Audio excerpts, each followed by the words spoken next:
তো হ্যালো বন্ধুরা, কেমন আছো সবাই? আশা করি সবাই ভালো আছো। বন্ধুরা, প্রতিদিনের মতো আজকে আবার একটা নতুন ভিডিও নিয়ে তোমাদের সামনে চলে এসেছি। আজকের ভিডিওটা হচ্ছে পিএম বিশ্বকর্মা স্কিম বা পিএম বিশ্বকর্মা যোজনা, যেখানে তোমাদের প্রতি মাসে 15,000 টাকা করে দেওয়া হবে। তো এই ভিডিওতে আমরা আলোচনা করব পিএম বিশ্বকর্মা স্কিম কি এবং কত টাকা দেওয়া হবে, কাদের দেওয়া হবে, তোমরা কি করে অ্যাপ্লাই করবে, সব এই ভিডিওতে আমরা একে একে করে জানবো। তো চলো বেশি কথা না বলে ধৈর্য ধরে পুরো ভিডিওটা দেখতে থাকো, আশা করি তোমাদের ভালো লাগবে। পিএম বিশ্বকর্মা স্কিম প্রতি মাসে তোমাদের এখানে 15,000 টাকা করে দেবে ডবল ইঞ্জিন সরকার। কাদের, কিভাবে আবেদন করবে, সব কিছু তো এই ভিডিও ধীরে ধীরে আলোচনা করব। তো যারা কারিগর অর্থাৎ শিল্পীদের সহায়তা করার লক্ষ্যে পিএম বিশ্বকর্মা যোজনা চালু হবে রাজ্যে। 1 জুন থেকে এই প্রকল্প মিলবে। এই প্রকল্পের আওতায় থাকবেন দক্ষ শ্রমিকরা, যেমন তাঁতি, কুমোর এবং কামার, যারা আগে এই সুবিধার বাইরে ছিলেন। তাদের প্রশিক্ষণ দেওয়া হবে, আধুনিক সরঞ্জাম সরবরাহ করা হবে।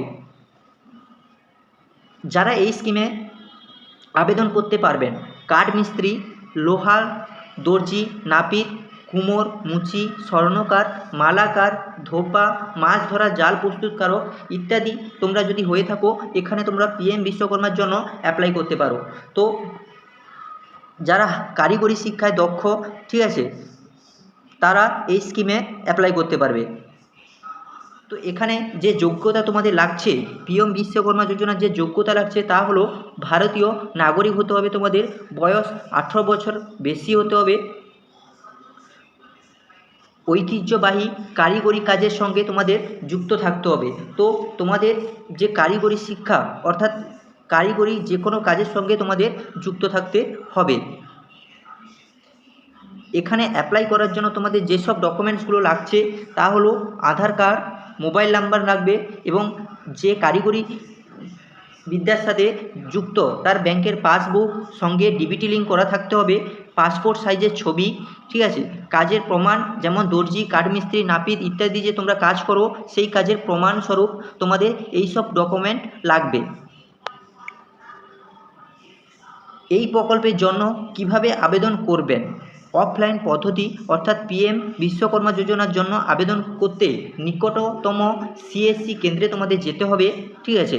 সেখানে সংশ্লিষ্ট কর্মকর্তার সঙ্গে দেখা করবেন এবং তার যোগ্যতা যাচাই করবেন এবং যোগ্য হলে কাগজপত্র যাচাই করবেন। সব কিছু ঠিক থাকলে আবেদনকারী প্রক্রিয়া করা হবে এবং এই প্রকল্পের একজন সুবিধাভোগী হিসেবে অন্তর্ভুক্ত তোমাদের করা হবে। অর্থাৎ তোমরা যারা অফলাইনে আবেদন করবে সেখান থেকে তোমরা সিএসসি সেন্টারে গিয়ে সেখান থেকে তোমরা আবেদন করতে পারো, ঠিক আছে। এছাড়া তোমরা যারা অনলাইনে আবেদন করবে, যদি পিএম বিশ্বকর্মা যোজনার জন্য আবেদন করতে চাও, তাহলে তোমাদের এই pmvishwakarma.government.in এই পোর্টালে গিয়ে তোমরা আবেদন করতে পারো। এছাড়া কারা এই সুবিধা পাবেন এবং কি কি সুবিধা তোমরা এই বিশ্বকর্মা যোজনায় পাবে তা হলো, প্রথমত তোমাদের কয়েকদিনে একটি প্রশিক্ষণ দেওয়া হবে, ঠিক আছে। এই প্রশিক্ষণে কাজের জন্য উন্নত দক্ষতা শেখানো হবে, ঠিক আছে। এই প্রশিক্ষণ চলাকালীন তোমাদের দৈনিক 500 টাকা করে স্টাইপেন্ড পাবেন, ঠিক আছে। আলাদাভাবে 15,000 টাকা একটি টুল কিট ইনসেন্টিভ হিসাবে তোমাদের এখানে দেওয়া হবে। সুবিধাভোগীর নিজের ব্যবসা শুরু করতে চাইলে তবে তাকে স্বল্প সুদে ঋণও প্রদান করা হবে। প্রাথমিক ঋণটি হলো 18 মাসের জন্য 1 লক্ষ টাকা। এই ঋণ পরিশোধ করার পর তারা 30 মাসের জন্য অতিরিক্ত 2 লক্ষ টাকা ঋণ নিতে পারবেন। অর্থাৎ তোমরা যারা এই পিএম বিশ্বকর্মায় তোমরা যারা অ্যাপ্লাই করবে, তোমাদের একটা প্রশিক্ষণ দেওয়া হবে, প্রশিক্ষণ চলাকালীন তোমাদের 500 টাকা করে দেওয়া হবে, ঠিক আছে। এই হচ্ছে তোমাদের সুবিধা থাকবে। তো বন্ধুরা, এই ছিল আজকের মতো ভিডিও। যদি ভিডিওটা ভালো লাগে একটা লাইক, শেয়ার ও সাবস্ক্রাইব করো এবং যদি তোমাদের মনে কোনো প্রশ্ন থাকে তাহলে এই ভিডিও ডেসক্রিপশান অর্থাৎ তোমাদের কমেন্ট বক্স খোলা আছে, তোমরা ওখানে গিয়ে কমেন্ট করতে পারো। আমি চেষ্টা করব তোমাদের রিপ্লাই দেওয়ার জন্য। তো আজকের পর্যন্ত এতটুকুই, দেখা হচ্ছে পরবর্তী আরও একটি নতুন ভিডিও নিয়ে। ততক্ষণ ধন্যবাদ।